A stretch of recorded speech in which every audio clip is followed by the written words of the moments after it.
মা, আমার দেখো না, আমাগুলো মানিয়েছে। খুব সুন্দর মানিয়েছে, ভালো? খুব সুন্দর। আমি এই শাড়িটা নিয়ে যাচ্ছি, রন্টুর বৌভাতে পরে যাব। শোনো, রাত্রিবেলায় ভালো করে আমি এসে সুটকেসটা ঘেটে দেখবো, কিছু যেন শরীর রেখো না। মা, নজর রেখো। শাড়িটা রেখে যাও। রেখে যাবে মানে? শুনলে না, ও এটা পরে ওর বন্ধুর বউ ভাতে যাবে। বউ ভাতে যাবে? নিজের শাড়ি পরে যাক। বড়লোক বাড়ির বউ ভিকিরি মেয়ের শাড়ি ধরে টানাটানি করছে কেন? ও মা, মেয়ের কি চোপা গো, আসতে না আসতে। আমি বলছি শাড়িটা ছাড়ো।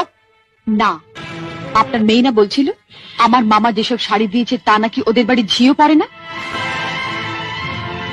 তামা, আপনি আপনার মেয়ের বিয়েতে এমন একটা শাড়িও দিতে পারেননি যেটা পরে রন্টুর বউ ভাতে যেতে পারে? আপনি তো দেখছি মা আমার মামার চেয়ে বেশি বিক্রি। মা, আমার দেখো না, আমাগুলো মানিয়েছে। খুব সুন্দর মানিয়েছে, ভালো? খুব